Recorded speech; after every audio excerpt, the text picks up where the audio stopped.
할렐루야. 하나님의 강 같은 은혜가 오늘 말씀 가운데 함께하길 축복합니다.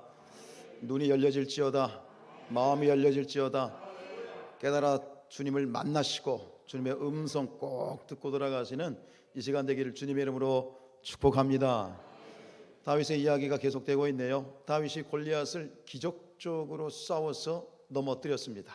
그래서 그 사건 때문에 이 다윗이 역사의 무대에 우뚝 서게 된 거예요. 근데 인생은 새옹지마라고 했던가요? 그렇게 혜성같이 나타난 다윗, 모든 사람들의 인정을 받고 또 스포트라이트를 이제 집중을 받는데 오히려 그것 때문에 다윗이 어려움을 당하죠. 누구한테? 사울한테. 결국 사울이 다윗을 군대 장관으로 세우고 자기 측근으로 세웠는데 결국 그 사울이 다윗을 시기하고 질투하고 결국은 이 다윗의 또 어려운 문제가 생기죠. 오늘 7절 8절 같이 읽습니다. 시작. 여인들이 뛰놀며 노래하여 이르되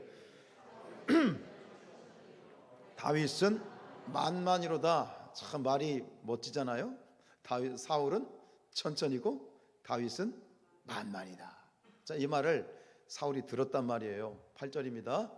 사울이 그 말에 불쾌하여 심히 노하여 이르되 다윗에게는 만만을 돌리고 내게는 천천만 돌리니 그가 더 얻을 것이 나라 말고 무엇이냐. 위기감을 느낀 거죠. 저가 얻을 것이 나라 말고 무엇이냐. 야, 이 나라가 잘못하면 다윗에게 넘어가겠구나. 그 마음에 이제 시기와 질투와 두려움이 생기게 돼요. 결국은 이후에 이제 사울이 다윗을 죽이려고 결정을 하죠. 그것을 다윗이 알고 나서 결국은 도망갑니다. 도피합니다. 그래서 근 10년을 현상 수배범으로 도망자로 그렇게 참 고난의 삶을 살아가게 되는데요. 사실 여기서 이제 우리가 18장을 시작하는데 사무엘상이 34장까지 이어지거든요. 34장에서 누가 죽어요? 사울이 죽는 거예요. 그때까지 약 지금 이 분량만 해도 17장인데요. 이 17장의 모든 이야기가 사실은 다윗의 고난, 단련, 어려움의 이야기들이 이제 펼쳐지게 돼요. 골리앗과의 싸움도 만만한 대결은 아니었지만 이 골리앗의 싸움은 골리앗과의 대결은 시작에 불과했다. 이제 진짜 대결이 시작된다. 그죠? 사울과의 대결이 시작이 됩니다. 근데 이렇게 다윗이 앞으로 좋은 일도 있지만 그와 동시에 이제 어려움을 봉착하게 되는데 이 다윗과 사울의 관계가 진흙탕과 같은 그런 싸움의 그런 관계인데 이런 진흙탕과 같은 상황 속에서 그 진흙탕 속에서 아름다운 꽃 한 송이와 같은 존재가 나타납니다. 다윗에게. 그게 누구예요? 사울의 아들이었던 요나단입니다. 요나단.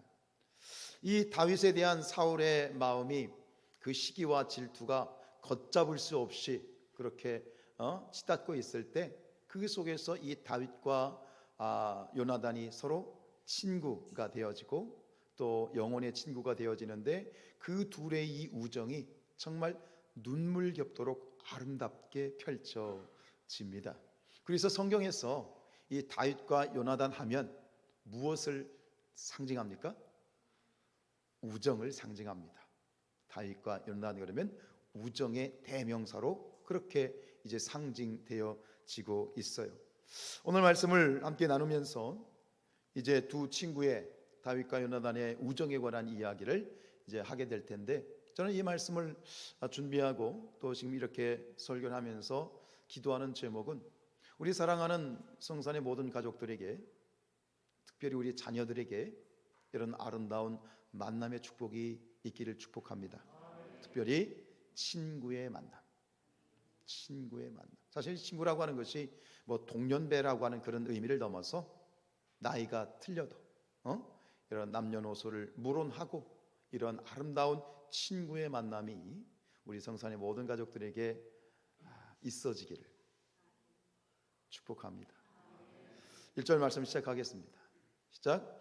다윗이 사울에게 말하기를 아침에 요나단의 마음이 다윗의 마음과 하나가 되어 요나단이 그를 자기 생명같이 사랑하였다.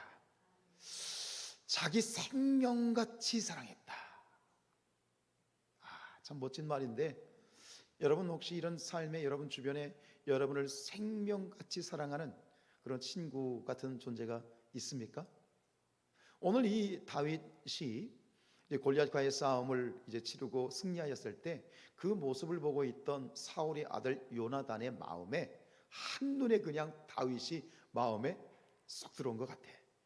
이 요나단의 마음을 다윗이 그냥 단번에 사로잡아 버린 것 같아요. 이 두 사람의 모습을 보면 우리가 이 사무엘 이 말씀을 전체적으로 조망했을 때 이 두 사람을 비교해 보면 두 사람의 모습이 마치 데칼코마니와 같아요. 여러분 데칼코마니가 뭔지 아세요?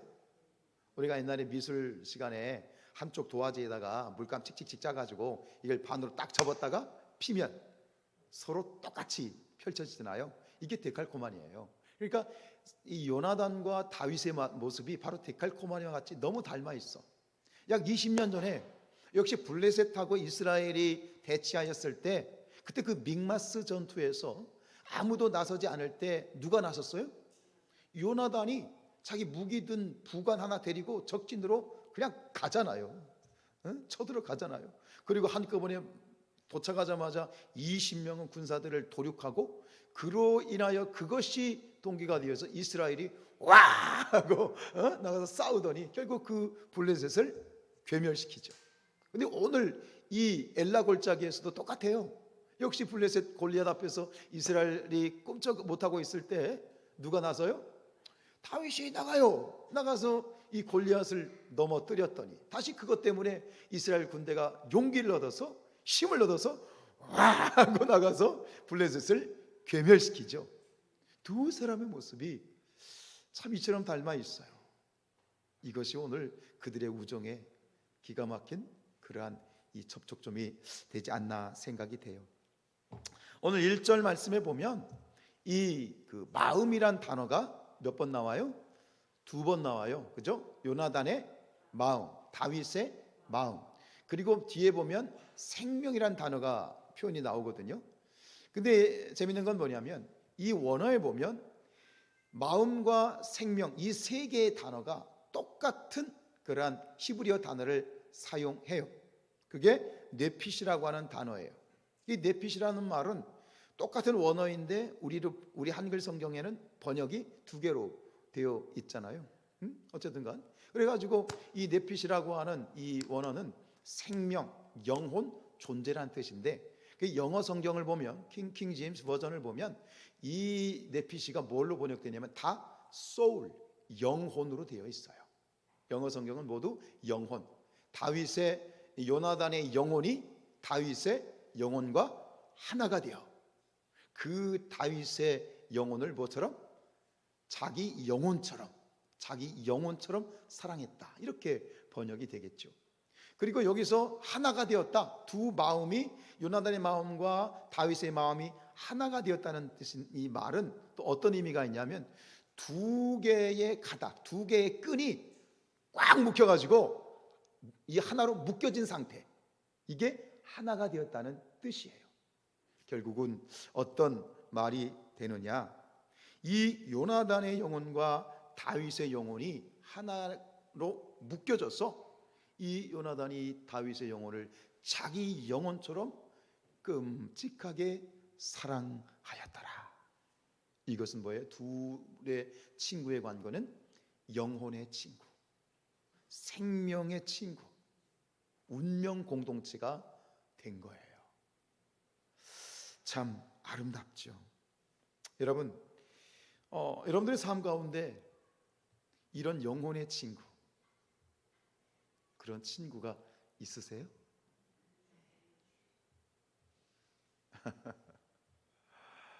참 그래, 우리의 삶이 참 고단해요. 여러 가지로 힘들고 지난 한 주간의 삶도 많이 힘드셨죠? 근데 우리의 삶이 참 고단하고 어렵고 힘들고 눈물 나는데 이런 어떤 친구, 이런 영혼의 친구 하나만 있어도 우리의 삶이 훨씬 가볍고 행복해질 것 같아요. 동의하세요? 친구. 그 친구가 있어지기를 축복합니다. 근데 오늘 그 이야기를 이렇게 보면, 본문을 보면 이 둘의 관계에 친구, 영혼의 친구가 되어지는 이 과정 가운데 그 우정을 만들어가는 주도적인 역할을 하는 사람이 누굽니까? 다윗입니까? 요나단입니까? 요나단입니다. 그렇다면 이 우정의 관계를 통해서, 뭐 특혜라고 말하면 조금 지나치겠지만, 이 우정의 관계를 해서 큰 은혜죠. 큰 은혜를 받은 사람이 누구입니까? 다윗입니다. 사울은, 요나단은 사울의 아들, 왕자고, 지금 다윗은 이제 막 뜬 사람이고, 그리고 나이로 봐도 요나단이 다윗보다 형이에요. 그런 어떤 관계 속에서 이 우정의 영혼의 관계를 주도하고 있는 것은 요나단이에요. 말씀에서 우리가 확인할 수 있죠. 1절입니다. 진짜 요나단이 그를 자기 생명같이 사랑했다. 요나단이 사랑한 거야. 다윗이 사랑했다는 얘기가 안 나와. 3절입니다. 똑같이 나오죠. 3절도 요나단은 다윗을 자기 생명같이, 주어가 요나단이에요. 4절입니다. 요나단이 자기가 입었던 갑옷을 벗어 다윗에게 주었어요. 결국 결론적으로 보면 다윗은 참 만남의 축복을 받은 사람이야. 만남의 축복. 그런 친구. 사실 다윗이 요구를 한 것이 아니라 요나단이, 야 우리 친구하자, 우리 계약하자, 뭐 이렇게 진행되어지고 있는 거예요. 시편 1편 1절에 보면 복 있는 사람은 뭐죠? 오만한 자들의 자리에 앉지 아니한다. 오만한 자들과 함께 친구하지 않는다. 축복, 만남의 축복이에요. 다윗의 입장에서 보면 요나단은 귀인이에요. 귀인. 그렇죠? 귀인을 만난 거예요. 우리의 삶 가운데 이런 귀인이 나타나기를 축복합니다. 네, 멀리서 찾지 마세요. 바로 옆에 있어. 그 이야기를 또 진행을 시키겠습니다만, 여러분, 우리 안에, 바로 이 교회 안에, 믿음의 공동체 안에 바로 여러분 옆에 귀인이 있어. 만남의 축복은 이 자리에서 이루어지는 거야. 믿음 안에서 이루어지고, 신앙 안에서 이루어지고, 교회 안에서 이루어지고, 우리가 함께 모여있는 이 교회 공동체는 최고의 축복의 자리이다. 할렐루야. 우리 3절 말씀 읽을게요. 시작. 요나단은 다윗을 자기 생명같이 사랑하여 더불어 언약을 맺었어요. 야 우리 의형제 맺자. 우리 친구하자, 친구 먹자, 우리 베프하자 그랬는데, 이렇게 말로 끝나지 않고 다윗이 어떻게 해요? 언약을 맺어요. 도대체 언약이란 뭘까요? 새끼손가락 걸고 우리 약속하자, 자 새끼손가락 도장 찍고 사인해, 뭐 이 정도일까요? 여기서 이 언약을 맺는다는 것은 굉장히 엄중하고, 그리고 이 언약을 맺는다는 것은 둘만의 관계로 끝나지 않고 이 언약을 누구 앞에서 맹세하는 거예요? 하나님 앞에서 맹세하는 겁니다. 하나님 앞에서. 그래서 여기서 언약을 맺는다라고 하는, 이 맺는다라고 하는 이 단어, 맺는다라고 하는 이 단어 원어가 뭐냐면 카라트라는 말인데요, 이 카라트라는 말의 원래의 뜻은 자른다. 아니, 언약을 맺는 건데 왜 원어의 의미는 자른다라고 되어 있을까? 맺어야지 왜 잘라? 이걸 이해하려면 고대 근동의 언약 체결식, 이 아브라함의 이야기에서도 창세기 15장에서 나오지 않습니까? 고대 근동의 언약 체결식을 이해를 해야 되는데, 우리는 지금 언약을 하고 계약을 하면 서로 계약서를 쓰죠. 두 개를 써서 서로 뭘 찍어요? 도장을 찍어요. 같이. 거기다가 조금 더 가면, 이거 가지고 안 되겠다 그러면 계약서마다 서로 맞대놓고 거기다가 간인을 찍어. 아니 그것도 좀 불안해. 그럼 어떻게 해? 그거 가지고 변호사한테 가서 공증을 받아. 그래야 이게 계약이 성립이 되는 건데, 이 고대 근동의 계약이라고 하는 것은 어떤 거냐면 하나님 앞에서 하는 거기 때문에 재물을 잡아요. 재물을, 예를 들어서 소를 잡았어. 그럼 이 재물을 둘로 쪼갭니다. 완전히 이 척추를 둘로 대칭적으로 쪼개놔. 그리고 한쪽에다 놓고 그 사이를 계약의 당사자인 두 사람이 지나가는 거예요. 그러면 이 언약이 체결된 거예요. 그럼 왜 이 짐승을 제물을 둘로 쪼개서 그 사이를 지나가는 것일까요? 그 의미가 무엇일까요? 만약에 너와 나 사이 중에 계약을 위반하면 이렇게 된다는 얘기예요. 쪼개어 죽임을 당한다. 하나님이 쪼개어 죽이실 것이다. 능지처참을 당한다. 그러니까 여기서 이 우정, 두 사람의 우정을 놓고 서로 계약을 맺는다는 것은 이게 굉장히 뭐랄까요, 이 정도까지 해야 되나 할 정도로 완전히 그 우정에 있어서 둘을 구속시키고 있는 거예요. 누가 먼저?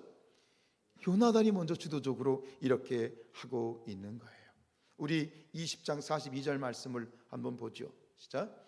다윗에게 이르되 평안히 가라. 우리 두 사람이 여호와의 이름으로 맹세하여 이르기를 여호와께서 영원히 내 자손과 내 자손 사이에 계시리라 하였느니라. 누구 앞에서 맹세하고 있는 거예요? 하나님 앞에서 맹세하고 있는 거예요. 우리가 만약에 이 언약을 누군가 어기면 누가? 하나님의 저주를 받을 거야. 이렇게까지 이 우정을 아주 공고하게 확증을 하고 있는 거예요. 왜 요나단은 이 정도로 이 계약에 대해서, 이 우정에 대해서 이렇게까지 하는 것일까? 정말 마음에 들어가지고, 야, 너밖에 없어, 너 정말 멋져, 너 상남자야, 너 용사야. 그래서 혹은 지금 블레셋과의 전투에서 이 아버지 사울이 왕인데 지금 왕권이 흔들릴 정도로 어려운 상황에서 다윗이 앞서 나가서 목숨을 걸고 나가서 아버지의 이 나라, 이 이스라엘 왕권을 지켜줬기 때문에, 야, 너는 나의 은인이야, 우리 아버지의 은인이야, 그래서 그 은혜 갚으려고 이렇게 했나? 아니겠죠? 그 이유가 뭘까요?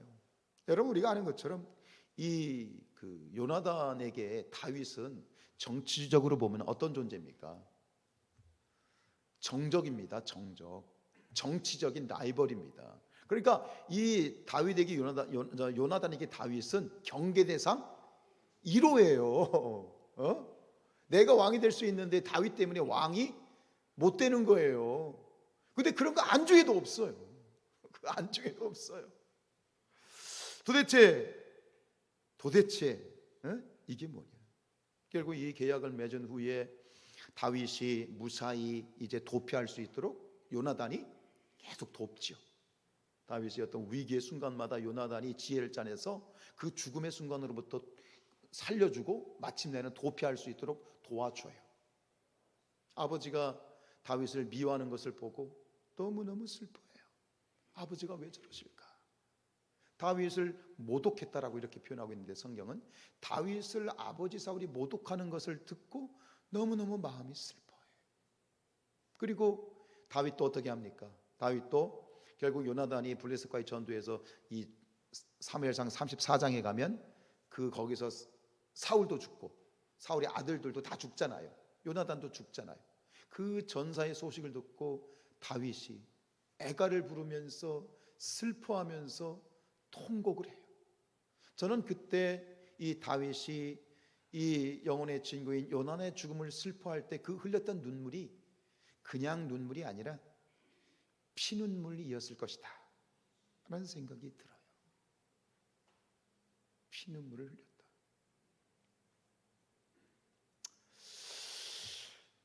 도대체 이 정도까지 요나단이 다윗을 사랑했고 두 사람의 우정의 관계가 이렇게 끈끈한, 결국은 주도적인 것은 요나단이었으니까 왜 요나단은 이처럼 자기의 정치적인 정적이었던 다윗을 자기의 영혼의 친구이고 자기의 베스트 프렌드로 그렇게 삼았을까라고 하는 것.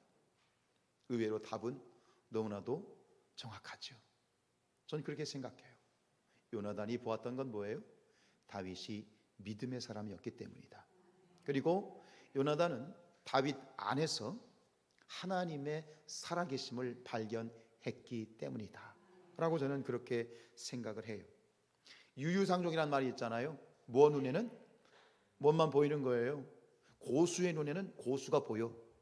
영웅의 눈에는 영웅이 보이고, 믿음의 사람이었던 요나단의 눈에는 역시 믿음의 사람이었던 다윗이 보였던 거예요. 여러분, 이 요나단에게 친구가 없었을까요? 어떻게 생각하세요? 한번 여러분들의 그런 어떤 상상력을 한번 발휘해 보세요. 요나단에게 친구가 있었을까요? 많았을까요?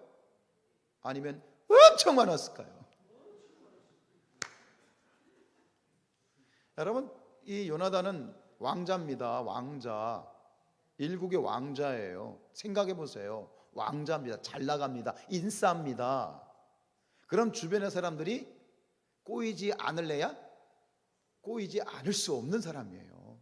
주변에 친구하자고, 우리 같이 밥 한 번 먹자고, 우리 같이 차 한 잔 마시자고, 그렇게 많은 사람들이 이 요나단을 줄줄줄 따라다녔을 것 같아요. 그런데 저는 이 부분을 놓고 깊이 묵상할 때, 요나단이 자기를 찾아와서 친구를 맺자고 하는 많은 사람들을 경험하였을 때 결국 그 속에서 요나단에게 하나님이 주신 지혜가 열렸구나 라는 생각이 버뜩 들었어요. 많은 사람들이 왔을 때 대부분의 사람들은, 아니 대부분의 세상 사람들은 그냥 오지 않아요. 뭘로 와요? 이해관계를 가지고 와요. 목적을 가지고 와요. 야, 내가 저 왕자한테 잘 보여서 한 자리 하고 뭔가 좀 얻어내고 뭔가 좋은 기회가 열릴까?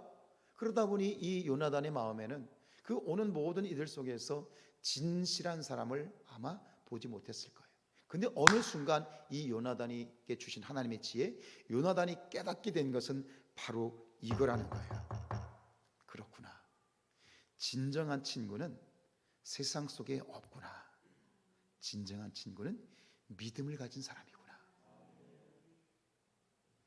진정한 친구가 될 수 있는 사람, 내가 만약 친구를, 진정한 나의 영혼의 친구를 내가 만든다면 그 속에 하나님이 살아계신 하나님이 그 속에 있다면 그 사람은 나의 영혼의 친구가 될 수 있겠다 라는 그러한 깨달음을 저는 가졌다고 생각해요. 아리스토텔레스가 이런 말을 했어요. 친구가 많다는 것은 친구가 전혀 없는 것이다. 무슨 말인지 이해하시죠? 친구가 많다는 것은 친구가 전혀 없는 것이다. 진정한 친구가 아니죠. 여러분, 이 세상은요 모두가 이해관계로 얽혀 있어요. 이해관계란 말은 뭐냐면 서로의 이익이나 손해에 영향을 미치는 관계예요. 만나긴 만나는데 그냥 좋아서 만나는 게 아니라 목적을 가지고 만나요.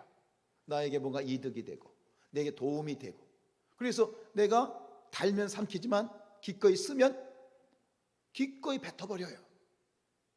여러분, 여기 부부가 되어서 사신 여러분들에게 한번 질문합니다.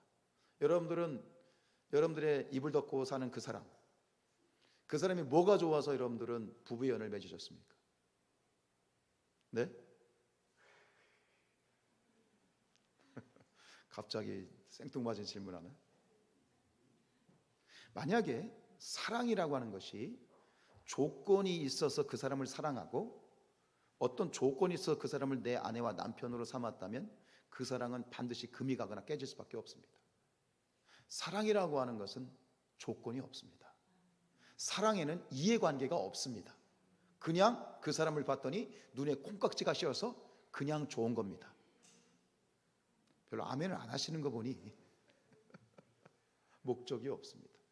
세상의 이해관계라고 하는 것은 조건을 따지고 계산기를 두드리고 나에게 어떤 유익을 줄까 그렇게 계산을 하는 거예요. 그런데 우정은요, 우정에는 이해관계가 없어. 그래요, 안 그래요? 친구는 이해관계가 없어. 그냥 친구야. 그냥 좋아. 내가 좋아. 왜 좋아? 그냥 좋아. 이게 사랑이고 이게 우정이라고 생각해요. 에머슨이라고 하는 사람이 이런 얘기를 했대요.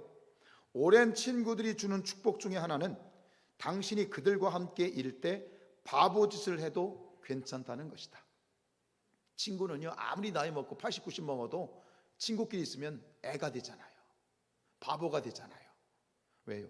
따지지 않아요. 묻지도 따지지 않고 넌 내 친구야. 묻지도 따지지 않고 너는 내 사랑이야.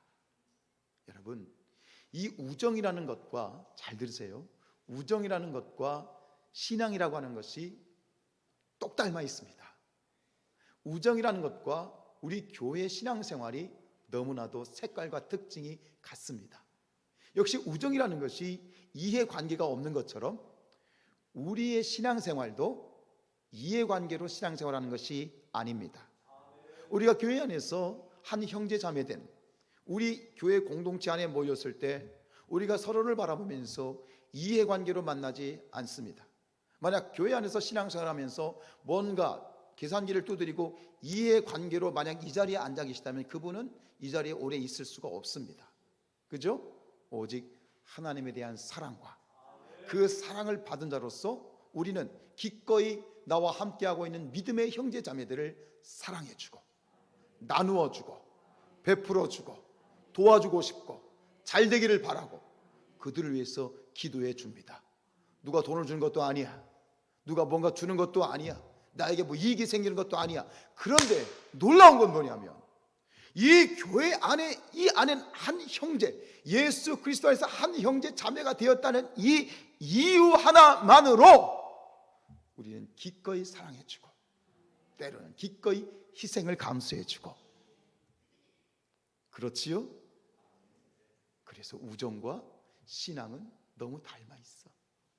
우정과 교회 생활은 이 교회 공동체는 너무나 똑같아. 우리 사도행전 말씀 보지요. 사도행전 2장 시작. 믿는 사람이 다 함께 있어 모든 물건을 서로 통용. 네 꺼내고 없어. 필요하면 가져가. 나 이거 필요해 좀 빌려줘. 빌려 그냥 줘. 그 다음 45절이에요. 시작. 소유를 팔아 각 사람의 필요를 따라 나눠줘요. 이 초대교회의 이 모습, 이게 바로 참된 우정이 존재하는 그런 교회 공동체의 모델이에요. 여러분, 교회는 이래야 됩니다. 우리가 한 형제자매 된 우리 성도들이 함께 모여서 이 교회 공동체는요 이래야 됩니다. 그냥 주고 싶고 잘 됐으면 좋겠고 복 받았으면 좋겠고 승리했으면 좋겠고 할렐루야. 이게 교회입니다. 목적과 이해 타산을 가지고 서로가 서로를 바라본다는 그 교회는 더 이상 교회가 아닙니다. 좀 있는 사람 같으면 가서 막 좀 더 잘해주고 좀 있는 사람 같으면 김치도 해주고 근데 보니까 저 사람은 있는 것도 없고 별로 내가 이득될 것도 없어. 무시한다? 그건 사단이 역사하는 통로가 되는 거죠. 오늘 이 요나단의 모습을 마지막으로 4절을 볼게요. 4절 시작. 요나단이 자기가 입었던 겉옷을 벗어 다윗에게 주었고 자기의 군복과 칼과 활과 띠도 그리하였더라. 여기서 주었다는 말이 반복이 됩니다. 주었다. 겉옷은요 신분을 나타내는 옷이에요. 왕의 신분을 그냥 줬다는 거예요. 왕이 왕자고 뭐고 필요 없어. 나 니도 갇혀 이거예요. 뒤에 보면 또 놀라운 건 뭐냐면 군복과 칼과 활과 띠도 줬대요. 여러분 사무엘상 13장에 가면 13장에 가면 어떤 얘기가 나오냐면 블레셋과 전투하겠다고 백성들이 다 모였는데 그때 제대로 된 칼을 가진 사람은 두 사람밖에 없었어. 제대로 된 칼을 가진 사람은 두 사람밖에 없었어. 누구? 사울과 요나단이야. 근데 그 칼을 준 겁니다. 아낌없이 주련다예요. 여러분, 친구는 그렇습니다. 그저 같이 있고 싶고 같이 밥 먹고 싶고 같이 놀고 싶고 그 친구가 걱정이 되고 그 친구가 잘 됐으면 좋겠고 내가 뭔가 있으면 좋은 게 있으면 그냥 나눠주고 싶고 이게 친구예요. 그런데 이거와 똑 닮아 있는 것이 바로 우리 신앙 공동체예요. 아멘이에요? 좋은 거 있으면 우리 목사님 요새 목이 안 좋은데 감사해요. 영양제도 사다 주시고 홍삼도 사다 주시고 나만 저 너무 감사한데 우리 다 나눠주셨으면 좋겠어요. 얼마나 감사한지 몰라요. 이게 교회예요. 교회는 그래야 돼요. 아멘. 이 세상에 존재하는 이 공동체 중에 가장 최고의 우정, 영혼의 친구가 있는 공동체는 교회다. 여러분, 내가 도와주고 싶어, 잘 됐으면 좋겠어. 그런데 내가 가진 게 없어, 내가 힘이 없어. 더 잘 줬으면 좋겠는데 보니까 없어. 마음이 안타까워. 그러니까 어떻게 하는 거야? 기도해 주는 거야. 하나님, 우리 저 아무개가 잘 됐으면 좋겠는데 제가 가진 게 없어요. 하나님께서 저 사람을 잘 되게 해주시고 저 사람 필요한 걸 좀 공급해 주시고. 기도하는데 그거 가지고 성이 안 차. 그러니까 어떻게? 금식하며 기도하는 거야. 하나님, 저 아무개가 잘 되게 해주세요. 저 아무개가 회복되게 해주세요. 저 아무개가 하나님 하는 일이 형통하게 해주세요. 세상에 어떤 사람들이 나 잘되게 해달라고, 세상에 바깥에 있는 사람들 중에 어떤 사람이 나를 위해서 굶으면서 기도하는 사람이 누가 있어? 세상에 굶으면서 나를 위해 기도하는 친구가 어디 있어? 있어요. 교회예요. 왜 그래요? 우리는 하나님의 사랑으로 하나 된 공동체이기 때문에 그래요. 다윗과 요나단의 우정이 진실하고 변함없이 이렇게 갈 수 있었던 것은 그 둘의 우정 사이에 하나님의 사랑과 하나님을 중심으로 한 믿음이었기 때문이에요. 요나단은 수많은 사람들을 치어보면서 그렇구나, 나의 진정한 친구는 믿음의 사람이겠구나, 그 마음에 하나님이 살아계신 사람이겠구나 하는 사실을 아마 깨달았던 것 같아요. 사랑하는 여러분, 멀리에서 영혼의 친구 찾으실 필요 없어요. 우리 사랑하는 이 성산교회 안에서, 이 안에 여러분들의 평생의 영혼의 친구가 있어요. 그런 친구를 만드세요. 서로가 서로에게 영혼의 친구가 되어주고 생명의 친구가 되어주고, 저도 기꺼이 여러분의 친구가 되어주고 싶고, 여러분들도 저에게 영혼의 친구가 되어주셨으면 좋겠어요. 우리 성산교회가 그런 우정의 공동체, 친구의 공동체, 이것이 사도행전의 공동체였던 것이죠. 그랬으면 좋겠어요. 그런데 마지막으로 한 가지 우리가 또 기억할 것은, 우리에게 최고의 친구가 계시잖아요.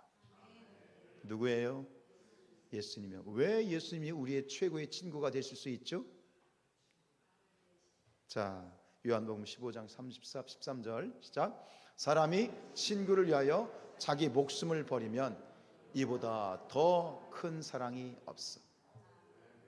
나를 위해서 금식하며 기도하는 것 정도가 아니라 나를 위해서 기꺼이 죽어주신 주님은 나의 베스트 프렌드다. 14절, 너희는 내가 명하는 대로 행하면 곧 나의 친구다. 주님도 우리가 주님의 친구가 되기를 원하신다. 사랑하는 성산의 모든 가족들이여, 우리는 친구입니다. 영혼의 친구가 됩시다. 운명의 친구가 됩시다. 생명의 친구가 됩시다. 그래서 우리의 삶이 이 교회 안에 있으면, 믿음의 사람들 친구와 함께 있으면, 이 고단하고 힘든 이 어려운 이 우리의 삶이 조금은 더 가벼워지고 행복해지리라 믿습니다. 할렐루야.